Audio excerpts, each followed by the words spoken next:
Boa tarde, queridos, graça e paz, louvado seja o nome do Senhor por isso. Fico muito feliz quando eu ouço uma coisa dessa, né? A igreja se abrindo para receber essa palavra de cura e libertação. Sabe por quê, pessoal? Porque o que acontece? Uma pessoa que não é curada, uma pessoa que não é liberta, uma pessoa que não recebe essa restauração, ela não consegue fazer a obra com excelência que o Senhor confiou a ela. Sabe por quê? Porque a pessoa que tem alguma ferida, a pessoa que tem alguma coisa mal resolvida, ela só consegue olhar para o umbigo dela. Ela não consegue olhar para o outro. E muitas vezes, quando ela olha para o outro, ela olha com julgamento, ela olha com crítica, ela olha de uma forma distorcida. Por quê? Porque existe uma névoa nos olhos dela. O próprio Jesus fala que primeiro nós precisamos tirar o quê? A trave dos nossos olhos, para que então depois nós possamos tirar o cisco do olho do outro. Primeiro tem que ser feito em nós. E é por isso que eu estou aqui. Nós estamos muito próximo de um grande avivamento, de um maior avivamento da história, onde muitas vidas serão ganhas para o Senhor Jesus. Porém, sabe por que esse avivamento não aconteceu ainda? Porque, infelizmente, não existem ainda pessoas preparadas dentro da igreja do Senhor para cuidar das vidas que serão ganhas, que serão avivadas. Se a igreja não estiver preparada, se a igreja não estiver pronta, enquanto isso não acontecer, corre-se o risco de acontecer o que já aconteceu no passado, diversas vezes, com vários avivamentos que houve em vários lugares do mundo, e que da mesma forma que veio, aquele fogo apagou, porque não tinha pessoas aptas, pessoas preparadas para discipular, cuidar, tirar os carrapichos e enviar. Eu não sei se você sabe, mas teve um grande avivamento no país de Gales há muitos anos atrás. E vocês sabem, um dos lugares onde houve aquele avivamento, você sabe o que é hoje? Virou pub, bar. Olha o que aconteceu na Rua Azusa, nos Estados Unidos. Olha o que aconteceu recentemente, faz 1 ano e meio atrás, acho que nem isso, nos Estados Unidos. Um avivamento que precisou parar, por quê? Porque eles não sabiam o que fazer. Então, pessoal, existe um preparo, precisa haver um preparo. E eu fico muito feliz quando eu ouço o que eu acabei de ouvir do pastor Ricardo. Nós queremos, nós estamos buscando, nós estamos vendo essa necessidade, ok? E eu tenho certeza que se o Senhor me trouxe aqui é com um propósito. Por quê? Porque todas as anormalidades, todos os desequilíbrios, todas as descompensações, seja em qual área for da sua vida, eu não sei qual tem sido a sua dificuldade, se você tem passado dificuldade nas finanças, na família, com os filhos, na área sentimental, na área espiritual, na saúde, na área profissional, eu não sei. Mas seja qual for a sua dificuldade, você pode ter certeza de uma coisa: começou no espírito, na alma, tem uma questão ligada diretamente com a questão espiritual, emocional, ou tanto espiritual como emocional. Sabe por quê? Porque quando alguma área da nossa vida entra em desordem, o que acontece? Isso é uma sinalização que existe existe um sintoma que algo está de errado. Então, o fato de você estar com alguma dificuldade em alguma área, sendo que Jesus prometeu que Ele veio para nos dar vida e vida com abundância, se você não está vivendo a abundância que Jesus prometeu, isso significa somente uma coisa: significa que tem algo de errado. E a grande questão é que, infelizmente, as pessoas, elas procuram remediar os sintomas. E, na verdade, o que precisa acontecer é que a causa seja remediada.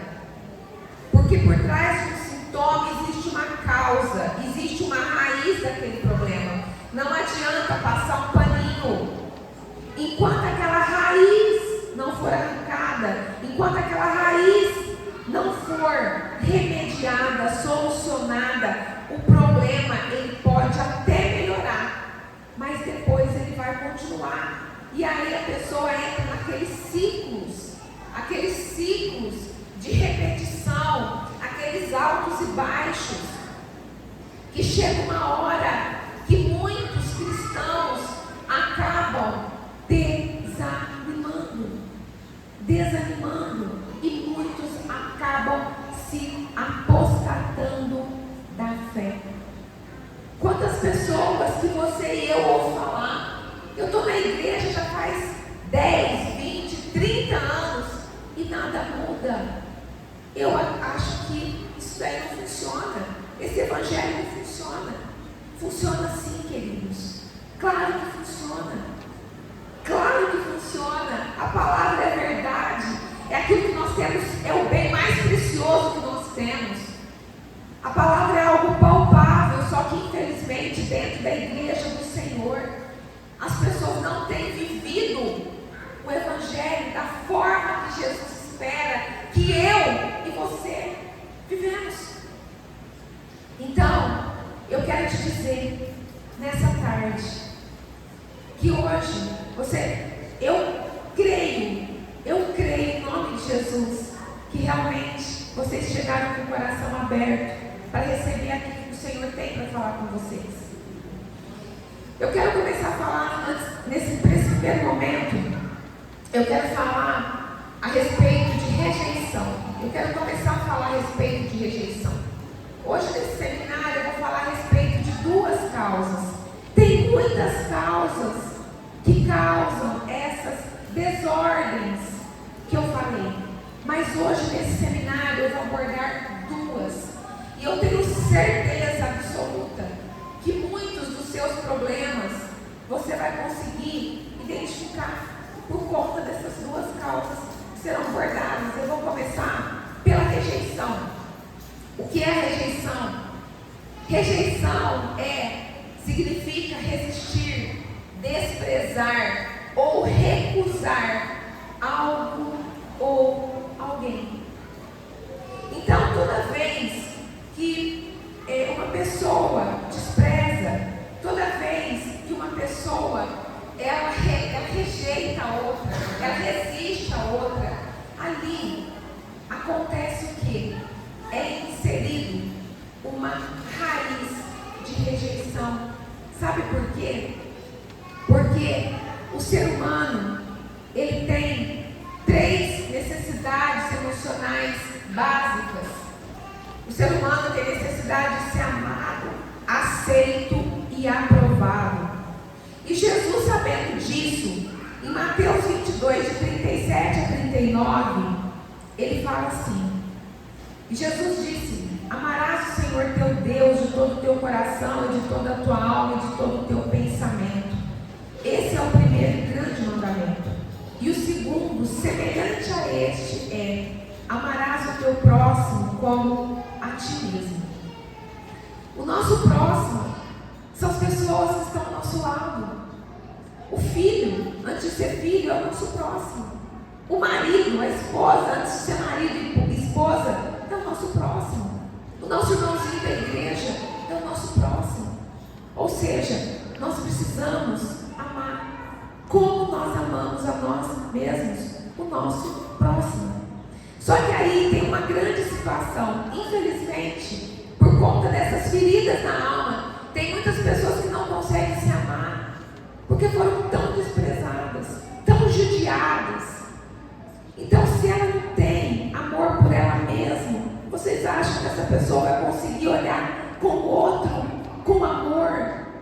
Claro que não. Claro que não. Se a pessoa desconhece o que é ser amado, se ela não tem aquele amor que ela recebeu, como é que ela vai conseguir se doar? Só que Jesus, ele veio justamente por isso. Ele deixou a sua glória, ele deixou tudo o que ele tinha na eternidade, mas ele se fez homem, caminhou nessa terra sem pecado algum. Sabe por quê?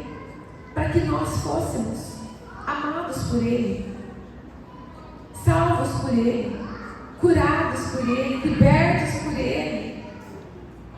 Essa vida abundante só pode vir dele, porque ele é a fonte de todas as coisas. E se você não se abrir, se você se fechar para Jesus, sabe o que vai acontecer? Não vai acontecer. Aquelas pessoas que às vezes até estão dentro do contexto eclesiástico, às vezes até estão dentro da igreja, mas fechado como uma ostra, não tem transformação.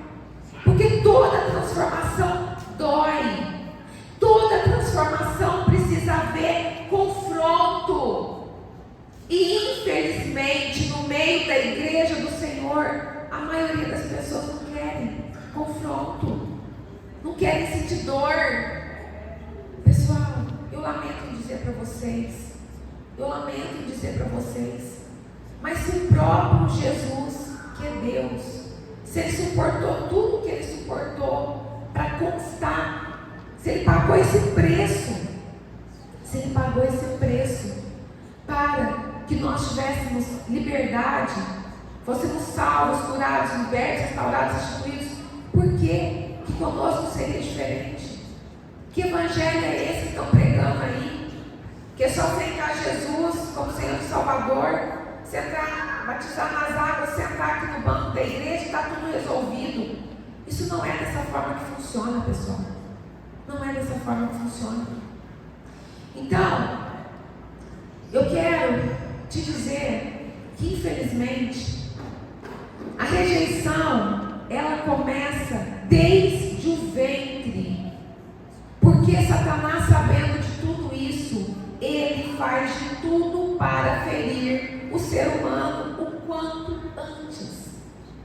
E basta uma palavra de uma mãe ou de um pai que aquele não era o momento certo para aquela criança vir ao mundo.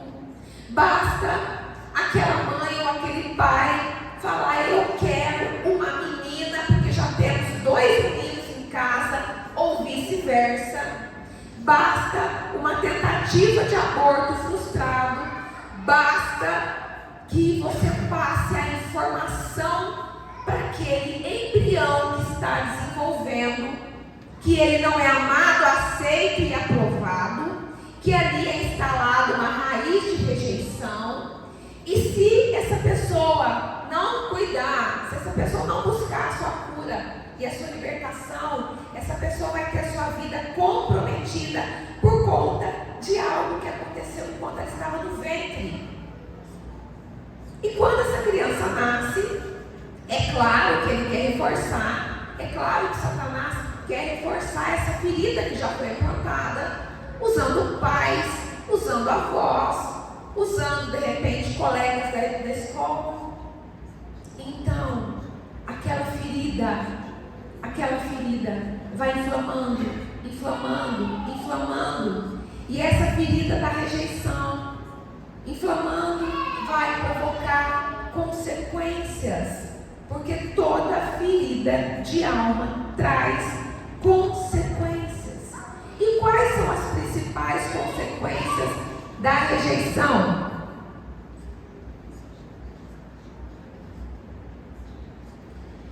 A pessoa rejeitada, ela normalmente rejeita quem o rejeitou. A pessoa rejeitada, dependendo do tipo de rejeição que ela sofreu, como compromete totalmente a identidade, inclusive a identidade sexual, uma pessoa que foi rejeitada, dependendo da forma que isso aconteceu, e eu quero aqui abrir um parênteses para te dizer que a questão da homoafetividade, a questão do homossexualismo, não é só por conta da rejeição, tem outras causas. Eu estou falando de uma causa, tem outras, ok? Mas a rejeição, a raiz de rejeição, ela é uma das causas do homossexualismo, da promiscuidade sexual.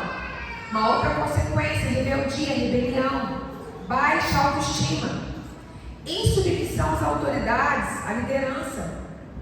Por quê? Porque normalmente as pessoas rejeitadas, elas começam a ser rejeitadas pelos seus pais. Pais são autoridade espiritual sobre a vida dos seus filhos. Então essa é uma das consequências. Pessoas muito rebeldes, que não se submetem a autoridades espirituais. Quem são as autoridades espirituais estabelecidas por Deus? Pais, professores, pastores, líderes espirituais. Aquela pessoa rebelde, difícil de ser discipulada, você pode ter certeza, você pode cavucar que ali tem uma raiz de rejeição, ok? Orgulho. Pessoas que sofreram rejeição são pessoas orgulhosas, têm sentimento de vingança, são inseguras, medrosas, podem vir a sofrer com depressão. Também a depressão não é a única causa, tem outras causas, mas a rejeição é uma das causas de pessoas que acabam sofrendo mais tarde com depressão, com síndrome do pânico, com crise de ansiedade. Pessoas ciumentas, que têm sentimentos de posse, invejosas, pessoas que desenvolvem dependência emocional, complexo de inferioridade ou complexo de superioridade, sentimento de não pertencimento, sentimento de inadequação e também dificuldade financeira. Por quê? Qual que é a conexão, pastora, da rejeição com a dificuldade financeira? A conexão é que a pessoa que sofreu rejeição e não foi completamente curada e liberta, ela não se sente boa o suficiente para receber uma bênção. Ela não se sente capaz o suficiente para receber uma promoção no trabalho. É aquela pessoa que fica sempre à margem de. Por quê? Porque ela mesma se autoimpõe uma limitação. E a fala dela é: não posso, não consigo, não sou boa o suficiente para isso. E isso é uma mentira do diabo. Isso é uma mentira de Satanás. Se o próprio Jesus, em João 10:10, diz que ele vem para dar vida e vida em abundância, mas um pouquinho antes, ele fala que o diabo só vem para matar, roubar e destruir, mas que ele, Jesus, vem para nos dar vida e vida com abundância. Então esse pensamento medíocre, esse pensamento escasso, não pode de forma nenhuma vir do Senhor. Mas pessoas muito feridas com a rejeição se sentem pequenos, se sentem como gafanhotos perante aquela maravilhosa terra prometida. E hoje o Senhor quer te trazer cura. Então eu quero te dizer que a rejeição, enquanto ela não for tratada e curada, vai ficar impregnado no subconsciente da pessoa, ditando as limitações e impedindo que essa pessoa avança, prospere, progrida na vida. Ok? Normalmente são pessoas cheias de dons, de talentos, que o outro enxerga ele dessa forma, mas ele não consegue se ver. Ele se vê como o menor da casa de Jacó. Ok? E agora, para exemplificar isso, dentro eu quero contar para vocês, eu acredito que você já conheça a história de José. Tem alguém que não conhece a história de José aqui? Levanta a mão se tiver alguém que não conhece a história de José do Egito. Você não conhece? Então eu vou te contar, para você e para todos os outros. José era um dos filhos mais novos de um dos nossos patriarcas, Jacó. José era filho da mulher amada de Jacó, Raquel. Foi o primeiro filho de Raquel. Então, Jacó tinha uma preferência por ele, né? E os outros irmãos, por conta disso, os outros irmãos se sentiam rejeitados por conta dessa preferência que Jacó tinha por José. Então, os outros irmãos tinham inveja, ciúmes, ódio dele. Mas José não tinha culpa de ter sido escolhido por Jacó, e menos ainda por ter sido escolhido por Deus por um grande propósito aqui nessa terra. E José, ele tinha muitos dons, ele tinha muitos talentos, e um dos dons e talentos que José tinha era de sonhos proféticos. Então chegou uma certa altura da vida de José que ele teve sonhos proféticos a respeito daquilo que o Senhor faria na vida dele. Mas José, na sua inocência, porque José amava os seus irmãos, como eu disse, ele não tinha culpa, né, do pai ter preferência por ele. Então teve um dia, enquanto eles estavam reunidos em família, José contou um dos sonhos que ele teve, né? E nesse sonho, eles estavam, todos os irmãos estavam ali colhendo trigo, e no sonho José apareceu, né?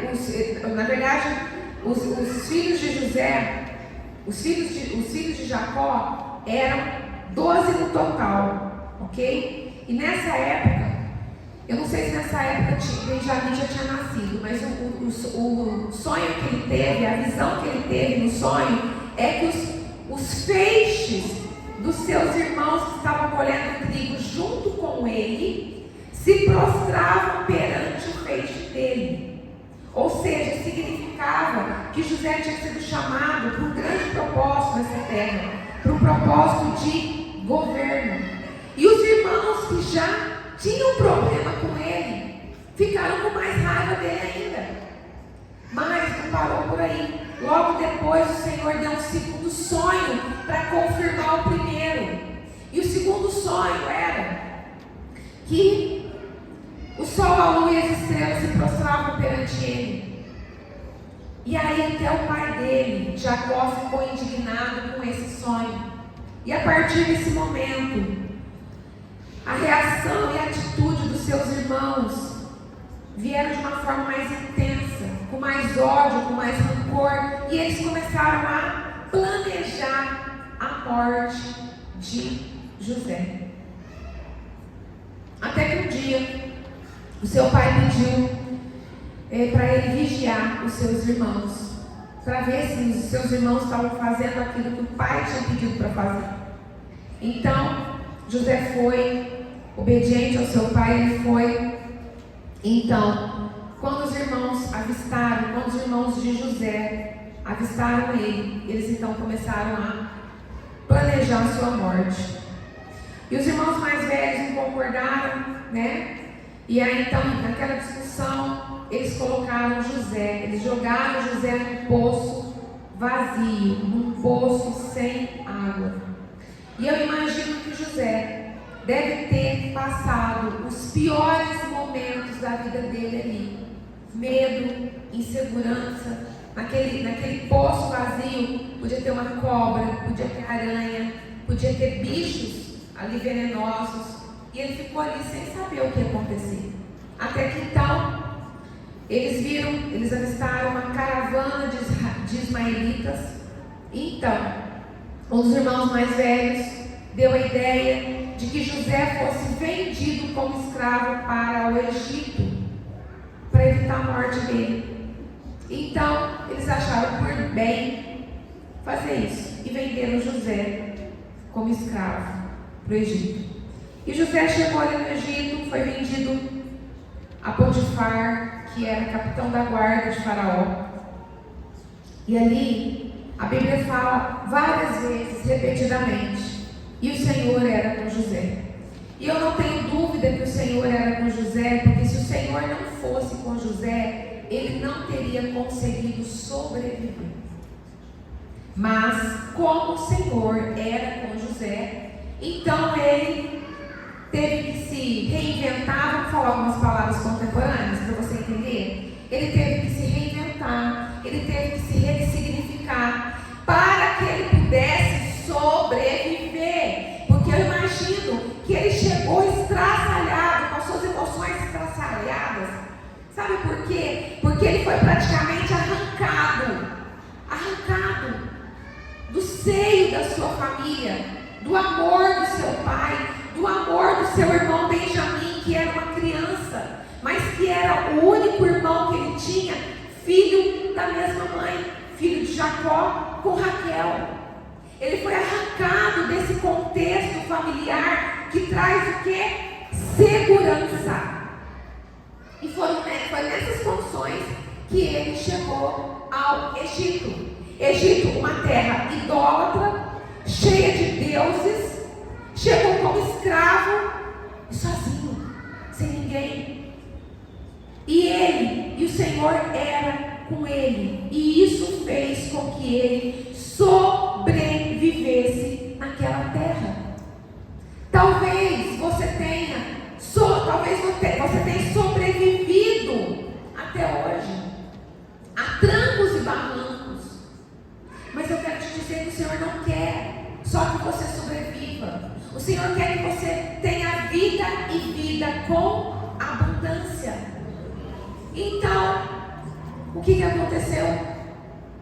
José, ele tinha sido agraciado por Deus com dons e com talentos.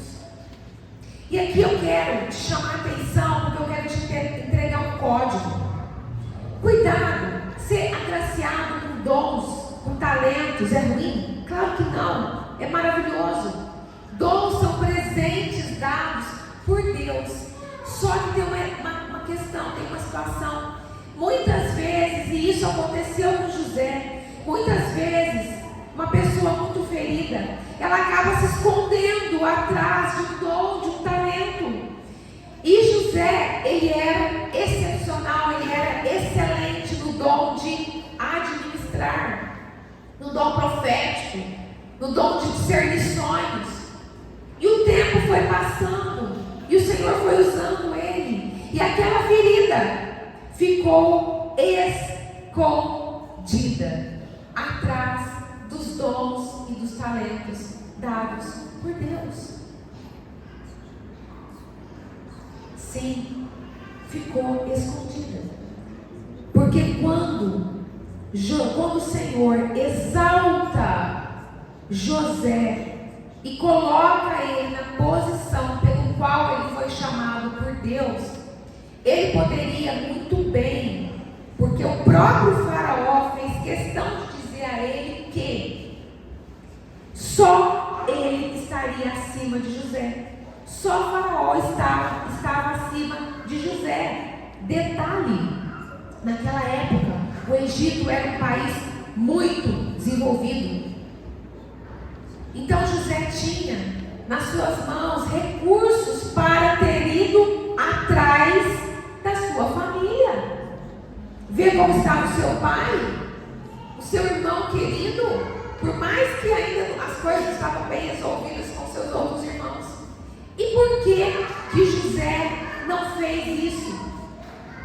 Porque a dor era muito grande. E muitos que têm essa dor acham mais fácil agir com indiferença. Só que a indiferença ela não traz cura. E muito menos o tempo traz cura. Ok? Então eu quero ler para vocês texto, que foi quando, né, então só dando mais um pouquinho de sequência até chegar nesse ponto que eu quero aqui. Então, José, ele sabia que viria um tempo de seca, porque foi através desse discernimento de sonhos que o Senhor exaltou ele naquela terra. Ok? O faraó, na verdade, teve 2 sonhos que, né, fez com que ele perdesse a paz, e não teve ninguém no reino dele que discernisse esse sonho. E nesse momento José estava preso. José estava nesse momento enclausurado. Mas o copeiro do rei, que também tinha passado pela prisão, inclusive José estava naquela prisão, sabe por quê? Porque ele tinha sido acusado injustamente. Ele tinha sido acusado injustamente pela esposa de Potifar, que tentou o assediar sexualmente. José, como ele era um homem de Deus, ele não aceitou aquela situação. Então aquela mulher enfurecida o acusou, né, Potifar, de assédio, e ele foi preso injustamente. E o período que ele teve naquela prisão, passavam o copeiro e o padeiro do rei. Então eles também tiveram sonhos, e José discerniu o sonho deles, e o sonho se cumpriu, né? Um deles foi enforcado e o outro voltou à sua posição, servindo o rei. E passados 2 anos, Faraó teve esses 2 sonhos que tirou-lhe a paz, e não teve ninguém que discernisse. Então aquele copeiro se lembrou de José, e Faraó o chamou, e ali foi a grande reviravolta da vida de José. Então, nesse momento, José começou a trabalhar, começou a exercer a posição de governo que o Senhor tinha para ele. E quando a seca começou, não tinha plantio, não tinha colheita, todos os países iam comprar comida do Egito.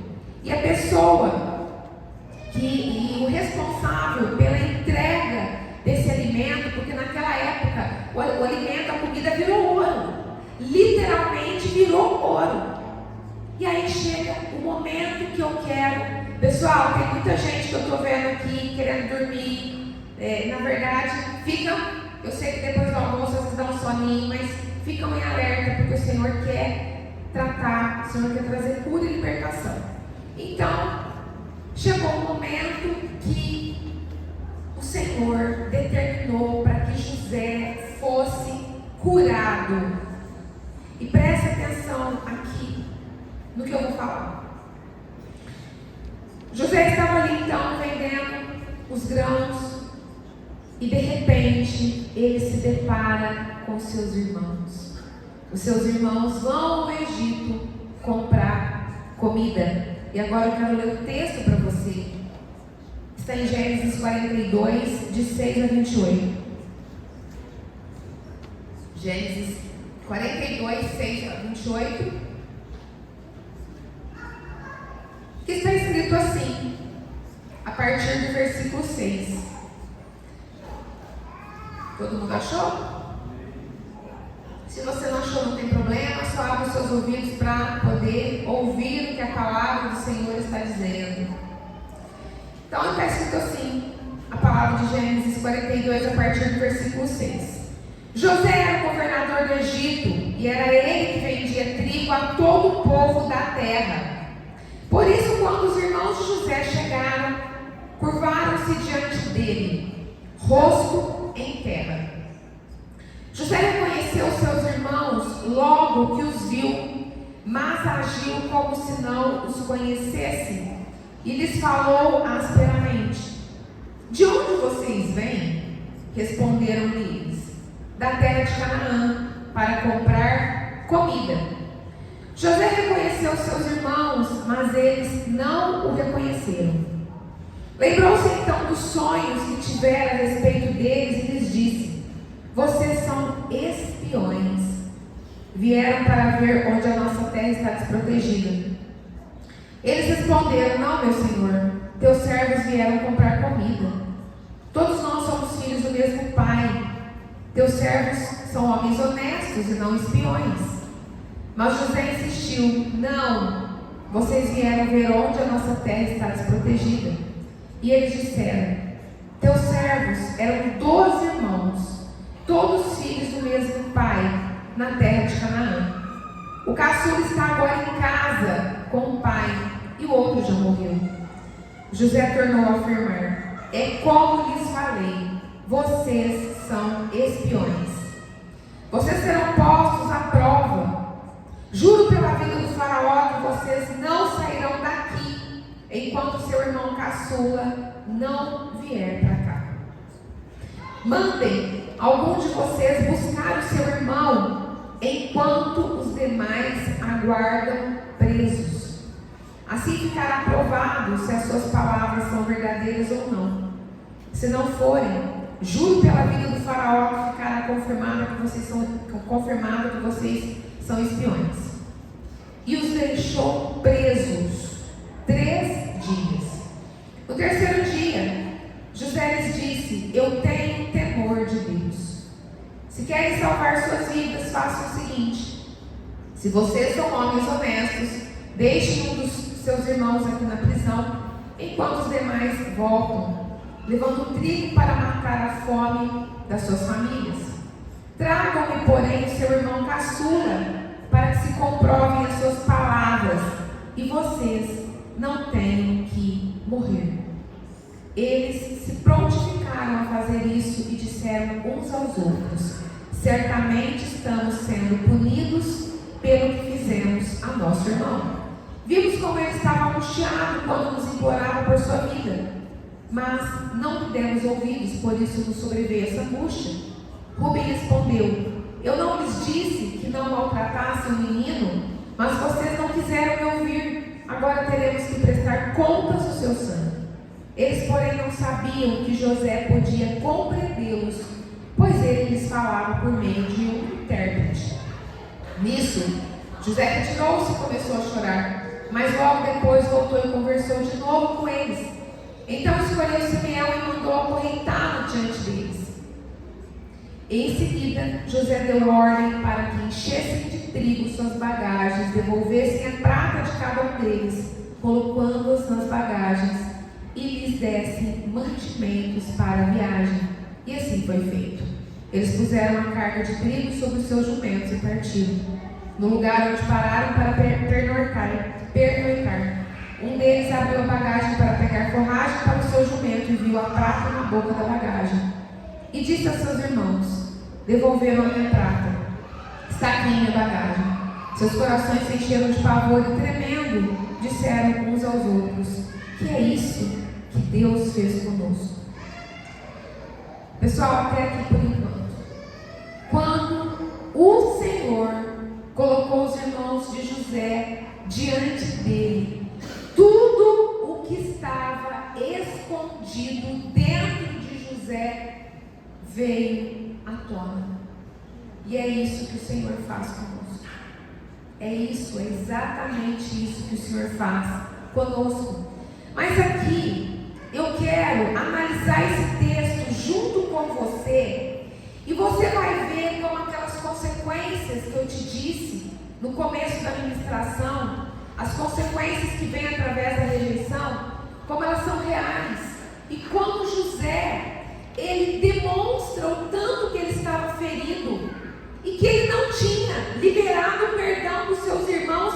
Não, porque se ele tivesse liberado o perdão, ele teria ido para Canaã para ver o seu pai, ver o seu irmão, porque ele era o segundo homem mais poderoso da terra do Egito naquela época que o Egito era uma potência. Então vamos começar aqui. A gente começou a ler no versículo 6. Logo no versículo 7 fala assim, presta atenção: José reconheceu seus irmãos logo que os viu, mas agiu como se não os conhecesse. O que é isso? Novamente ele foi indiferente. Quando eu olho para você, quando eu te conheço e eu finjo que eu não te conheço, isso é indiferença.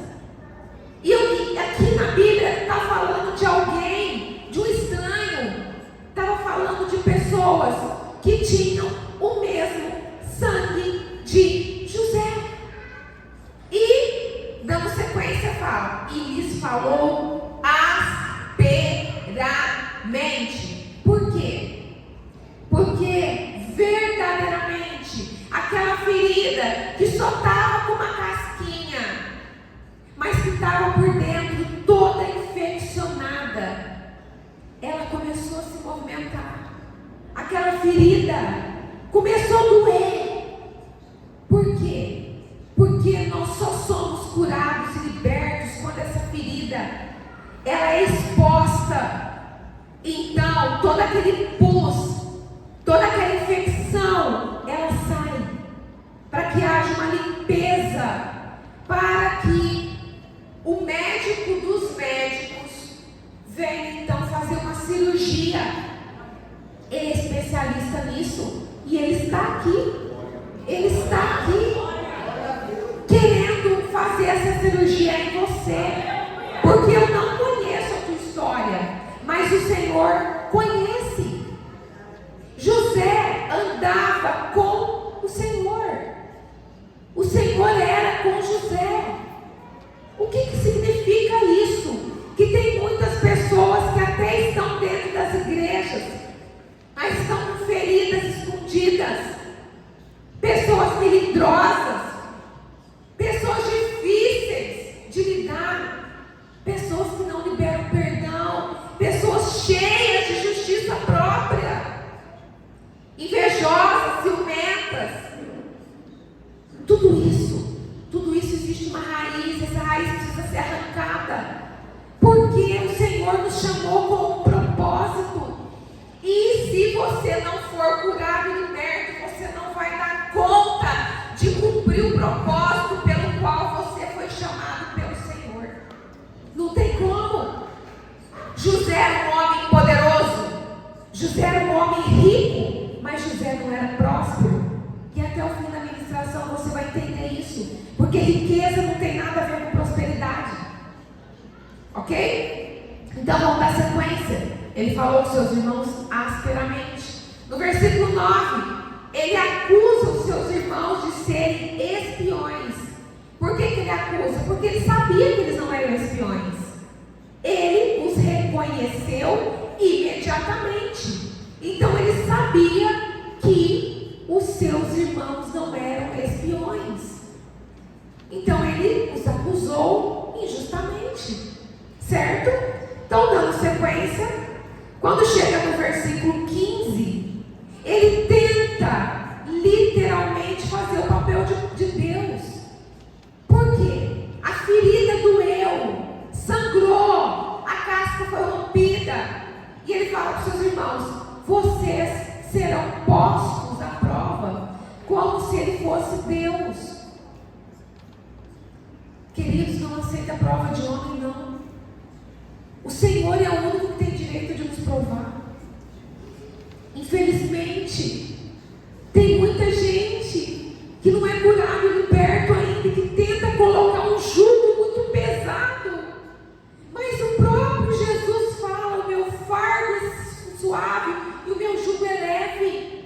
O fardo de Jesus é suave e o seu jugo é leve. Toda ditadura procede de homens e mulheres feridos. Ok?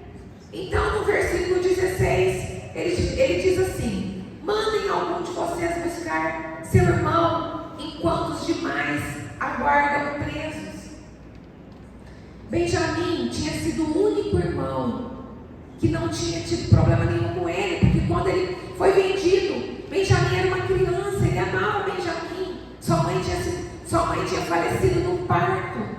E José tinha se apegado muito com esse irmão. Então José amava muito o seu pai e o seu irmão. E aí, tudo veio à memória de José, e José quis reaver. Então, ele usou de manipulação. Então, eu te seguro, eu te retenho, eu te prendo, enquanto vocês vão buscar o outro irmão. Ou seja, aquele que não me feriu, aquele que só me deu alegria, aquele que só me deu felicidade. E que aqui no versículo 17 fala: e os deixou presos por 3 dias. Sabe o que é isso? Vingança. Eu quero que eles passem e sintam a mesma dor que eu senti.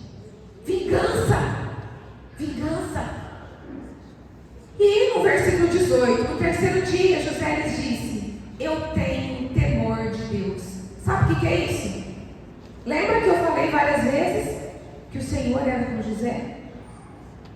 Quando nós temos o Espírito Santo, quando nós temos o Senhor, o próprio Deus nos constrange. Quando ele falou, eu tenho temor de Deus, significa que ele estava sendo incomodado pelo Senhor. O Senhor estava borbulhando dentro dele que o que ele estava fazendo não era certo. E ele precisou se autoafirmar. Eu tenho temor de Deus.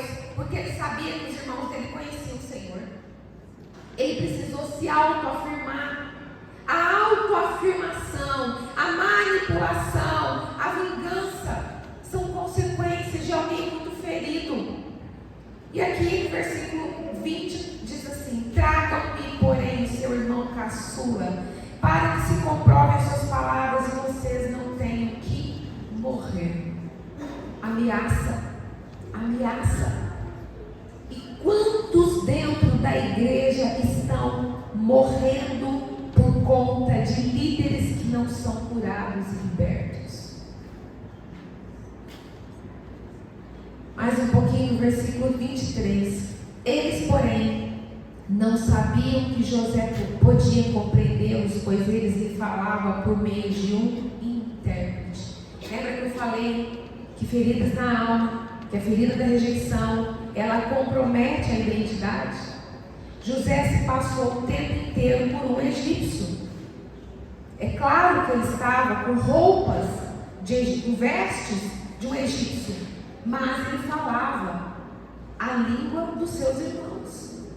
E ele fez questão de utilizar um intérprete o tempo inteiro, porque ele estava escondido atrás de uma identidade que não era dele.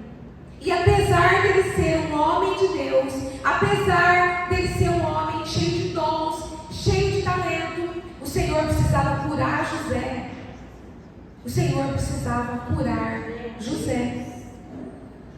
E aí, o que acontece? Os irmãos voltam para Canaã. Simeão fica preso. Quando eles chegam em Canaã, eles contam para Jacó tudo o que aconteceu. E aí Jacó, traumatizado pela perda do seu amado filho José, porque na cabeça de Jacó, José estava morto. Porque foi essa a história que os seus irmãos contaram para o seu pai. Os seus irmãos não contaram o que fizeram com José. Os seus irmãos inventaram, manipularam uma situação de que ele levou a túnica, né, cheia de sangue ali de um animal que eles mataram, e falou: olha, isso foi o que a gente achou. Para que o seu pai, manipulação, para que o pai Jacó deduzisse que José tinha sido, né, morto ali, dilacerado por um animal ali, uma besta fera do deserto. Então, Jacó tinha ficado com esse trauma. E tinha se apegado a quem? Ele tinha se apegado a Benjamim, que então na cabeça de Jacó era o único filho dele com a sua amada esposa Raquel. Então, quando eles chegaram em Canaã, com todo aquele discurso, ele falou: não tira meu filho daqui. Só que aí foi um trabalho para eles convencerem Jacó. Por quê? Porque o Egito era o único local que existia comida na terra. Se Jacó não abrisse mão, sabe o que ia acontecer? Todos morreriam de fome. Porque chega uma hora que a pessoa não aguenta, ela morre de fome. E aí então, Judá se colocou como fiador da segurança, né? Fiador de Benjamim. E então, vamos ver como essa história termina? Eles voltam para o Egito para comprar comida. Então, José, o Senhor estava durante esse tempo todo trabalhando em José. Então, quando os irmãos de José voltam para o Egito, né, com Benjamim, junto com Benjamim, porque essa tinha sido a exigência de José. José os recebe na casa dele, mas ainda tenta manipular. Da mesma forma que ele manipulou várias situações, ele ainda continuou manipulando. Ele coloca os seus irmãos sentados na mesa por ordem de nascimento. Essas manipulações deixavam seus irmãos aterrorizados. Quando seus irmãos pegaram a prata, o dinheiro ali, né, com a comida, ou seja, eu paguei, agora o dinheiro está tudo aqui, eu estou com a comida, estou com o dinheiro, eles ficavam apavorados. Manipulação, ele continuou manipulando. Então, na hora de ir embora, ele dá o último cheque. Só que eu quero te dizer nessa noite, quando nós achamos que nós estamos dando checkmate, o Senhor vem com o checkmate dele. Sabe por quê? Porque o Senhor, ele não se deixa escarnecer em circunstância nenhuma. E nós não podemos ler a palavra de Deus com um olhar romântico. Nós precisamos olhar a palavra de Deus como personagens, homens e mulheres, sujeitos às mesmas fragilidades que eu e você. E eu vejo pessoas lendo a Bíblia como se fosse um conto de histórias, como se fosse algo romântico. Ok? E não é, pessoal. Não é por isso que a Bíblia faz, é por isso que o Senhor faz questão de denunciar as fragilidades de grandes homens e mulheres de Deus. Por que você acha que o Senhor fez questão de denunciar o pecado do rei Davi? Porque ele era homem e ele errou, ele pecou assim como nós. Estamos sujeitos a erros e falhas. Então nós precisamos ler com esse entendimento, com essa profundidade, porque a palavra de Deus é a única fonte de salvação, de cura e de libertação. Ok? Então, na hora de ir embora, ele tenta manipular outra vez. Por quê? Porque ele queria ficar com quem? Ele queria ficar com Benjamim. Esse era o alvo dele. Então, quando eles estão saindo, logo o administrador está atrás deles falando que Benjamim tinha roubado a taça de prata que ele usava para adivinhar. E aí ele fala que precisava reter Benjamim. E quando isso acontece, os seus irmãos ficaram enlouquecidos e voltaram todos para a casa de José. E nesse momento, como eu disse, foi quando o Senhor deu um grande checkmate em José, que trouxe quebrantamento. E não existe cura nem libertação sem quebrantamento, sem liberação de perdão. Vamos ler então Gênesis 44, do versículo 18 ao 23. Gênesis 44, de 18 ao 23. Que diz assim: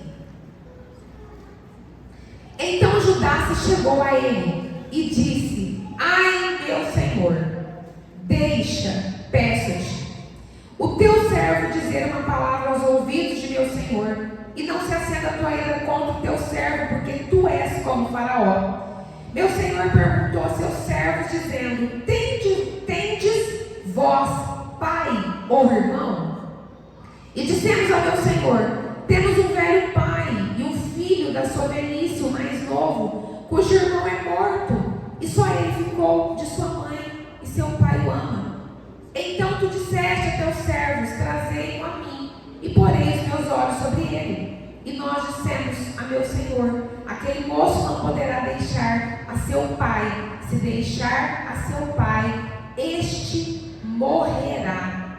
Então tu disseste a teus servos: Se vosso irmão mais novo não descer convosco, nunca mais vereis a minha face.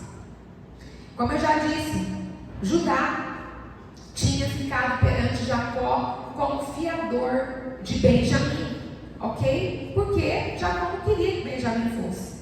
Então, só que nesse momento, o Senhor usou Judá para trazer à memória a José que eles tinham ainda um pai, e que era aquele pai que amava José, era aquele pai que fez a túnica. Na verdade, não, você está entendendo, né? Judá foi usado por Deus e o Senhor começou a trazer a memória de José, quem tinha sido Jacó para ele. Era o pai que ele amava. Ok? E aí nesse momento houve um quebrantamento, porque já fazia mais de 20 anos que José não via seu pai. E ele estava vivo. Ele estava vivo. Então, nesse momento, a ficha de José caiu. Nesse momento, o Senhor arrancou as escamas dos olhos de José, que estava trazendo ele uma visão distorcida. E olha o que fala em Gênesis 45, de 1 a 16. Então José não podia conter diante de todos os que estavam com ele, e clamou: fazei sair daqui a todo homem. E ninguém ficou com ele, quando José se deu a conhecer a seus irmãos. O que eu entendo desse contexto? Foi quando ele se revelou para os seus irmãos que ele era José. No versículo 2 diz assim: e levantou a sua voz com choro, de maneira que os egípcios o ouviam, e a casa de Faraó o ouviu. Ele começou a chorar, ele se despiu daquele status, daquela posição de governador, de segundo homem mais poderoso da terra do Egito. Por trás de tudo aquilo existia um homem ferido. Então foi nesse momento que ele chorou. E disse José a seus irmãos: eu sou José, vive ainda meu pai. Lembra que eu falei que o Senhor tocou no ponto fraco de José, que era o seu pai? E a seus irmãos não lhe puderam responder, porque estavam pasmados diante da sua face. E disse José a seus irmãos: peço-vos, chegai-vos a mim. E chegaram-se. Então disse ele: eu sou José, vosso irmão, a quem vendestes para o Egito. Agora, pois, foi nesse momento que ele libera o perdão genuíno para os seus irmãos. Ele fala: agora, pois, não vos entristeçais. Ou seja, não precisa ter sentimento de culpa, nem vos pense aos vossos olhos por me haver vendido para cá, porque para a conservação da vida Deus me enviou adiante de vós. Ou seja, ele entendeu que existia um grande propósito por trás de tudo aquilo. Ele entendeu que ele foi ferido sim, mas ele entendeu que acima disso existe um Deus todo-poderoso que não se ausenta do trono e que não perde o controle da situação. No versículo 6: porque já houve 2 anos de fome no meio da terra, e ainda restam 5 anos em que não haverá lavoura nem cega, pelo que Deus me enviou adiante de vós, para conservar vossa sucessão na terra. Guarda essa palavra: para conservar vossa sucessão na terra, e para guardar-vos em vida por um grande livramento. Assim não foste vós que me enviaste para cá, senão Deus, que me tem posto por pai de Faraó e por senhor de toda a sua casa, e como regente em toda a terra do Egito. Apressai-vos e subi a meu pai, e dizei-lhe: assim tem dito o teu filho José: Deus me tem posto por senhor em toda a terra do Egito. Desce a mim e não te demores, e habitarás na terra de Gósen, e estarás perto de mim, tu e os teus filhos, e os filhos dos teus filhos, e as tuas ovelhas, e as tuas vacas, e tudo o que tens. E ali te sustentarei, porque ainda haverá 5 anos de fome, para que não pereças de pobreza, tu e tua casa, e tudo o que tens. E eis que vossos olhos e os olhos de meu irmão Benjamim veem que é a minha boca que vos fala. E fazei saber a meu pai toda a minha glória no Egito, e tudo o que tendes visto, e apressai-vos a fazer desde meu pai, e apressai-vos a fazer descer meu pai para cá. E lançou-se ao pescoço de Benjamim, seu irmão, e chorou. E Benjamim chorou também no seu pescoço. E beijou a todos os seus irmãos, e chorou sobre eles. E depois seus irmãos falaram com ele. E essa notícia ouviu-se na casa de Faraó. Os irmãos de José são vindos, e pareceu bem aos olhos de Faraó e aos olhos de seus servos. Então, nesse momento, verdadeiramente foi que aconteceu a liberação do perdão e a reconciliação.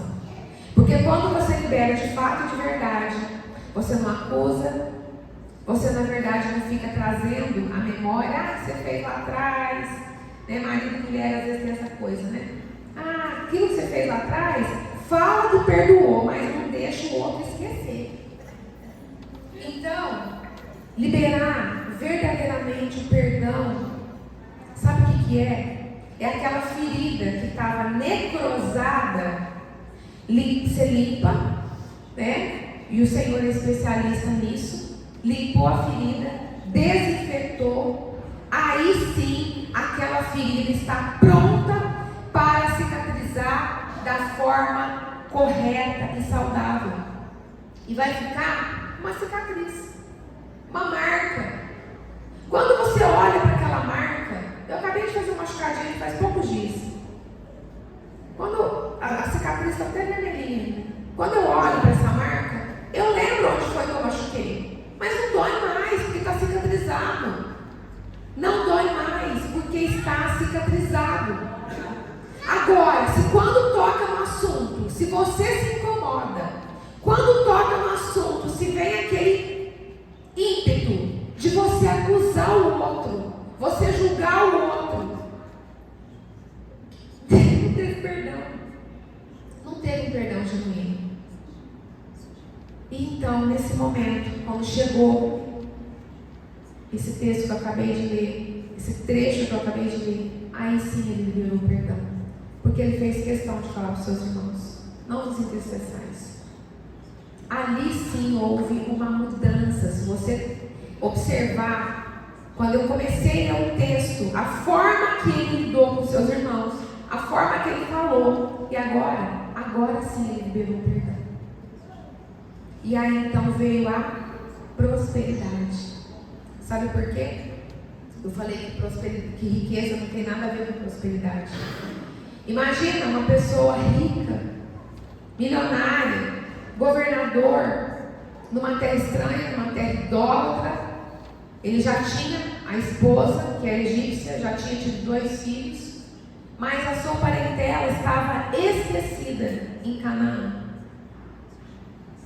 Então, a pessoa próspera é a pessoa que tem para abençoar em todas as áreas. A área familiar de José estava totalmente comprometida. Ele só estava ali com a sua mulher, com seus 2 filhos, com o Faraó, governando. Mas onde estavam as suas raízes familiares? Estavam longe dele. Então o Senhor trouxe para perto. Então eu quero te dizer que quando chega o tempo da cura e da libertação, é o próprio Senhor que conduz todo o processo. Porque Ele é o maior interessado que isso aconteça nas nossas vidas. Ele é o maior interessado que isso aconteça nas nossas vidas. Ok? Então, eu quero te dizer que eu creio que essa palavra te trouxe algumas memórias. E não existe cura sem viver as dores do passado, sem reviver as dores do passado. Quando a Bíblia fala que José chorou tão alto, tão alto, tão alto, que até a casa de Faraó, os egípcios ouviram. Sabe o que era aquele choro? Era aquele choro que tinha ficado guardado por mais de 20 anos. Era aquele choro que estava escondido ali dentro, mas que existia, porque existia uma dor, existia uma ferida que não tinha sido tratada nem cicatrizada ainda. Mas, mediante toda a situação que o Senhor promoveu. Então José foi curado e liberto. E então ele conviveu com seu pai mais de 17 anos. Então, quando seu pai morreu, o seu pai estava com toda a família reunida. Ele liberou a bênção sobre os seus 12 filhos. E através dessa bênção foram estabelecidas as 12 tribos de Israel. Então você entende como tudo faz parte de um grande propósito? Você entende como essa questão é algo muito mais forte? Se não houvesse essa reconciliação, o propósito do Senhor não seria cumprido. Mas não existe a menor possibilidade disso acontecer. Porque nós não somos frutos do acaso. Se alguém te falou isso, foi boca de Satanás. Nós não somos frutos do acaso. Todos nós, eu e cada um de vocês, nascemos com um propósito diferente. Se alguém falou que você não tem chamado, se alguém falou que você só está passeando dentro da igreja, é uma mentira de Satanás. O Senhor quer te usar. O Senhor precisa nos usar dentro do propósito pelo qual nós somos chamados. Às vezes o teu chamado é diferente do meu, que é diferente da pastora Estela, que é diferente do pastor Ricardo. Mas existe algo para você. E o que você vai falar para o Senhor quando chegar no grande dia? Quando você for entrevistado pelo próprio Deus, pelo grande eu sou, o que você vai falar para Ele? Quando Ele te perguntar o que você fez com os dons e com os talentos que eu te entreguei, com o chamado pelo qual eu te chamei, o que você fez? O que você fez? O que você vai querer ouvir? Servo bom e fiel ou servo mau e negligente? É tempo de levantar da cadeira, arregaçar as mangas e trabalhar. Tem muito trabalho pela frente. E eu não estou falando só no contexto eclesiástico. O Senhor quer te usar onde você estiver. O Senhor quer te usar no seu trabalho. O Senhor quer te usar com seus clientes. O Senhor quer te usar onde Ele te plantou. Sabe por quê? Porque existe uma urgência. E você está escalado. Eu não sei se você sabe, eu não sei se você conhece a minha história.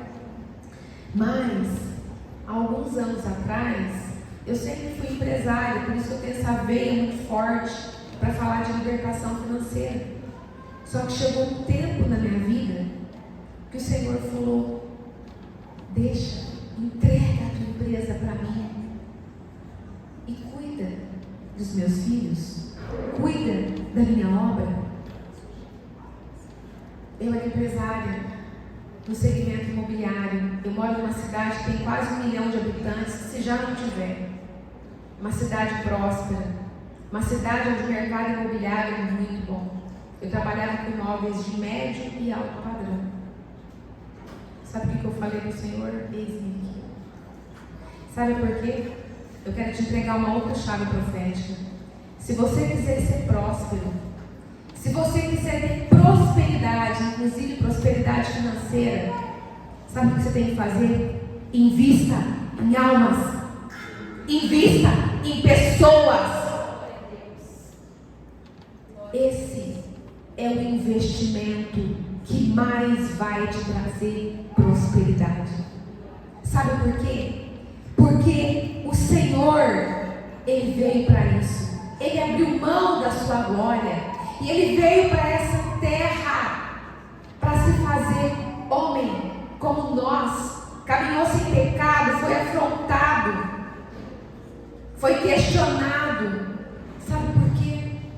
Para que eu e vocês fôssemos salvos, curados, libertos, restaurados, restituídos, para que nós tivéssemos vida e vida com abundância.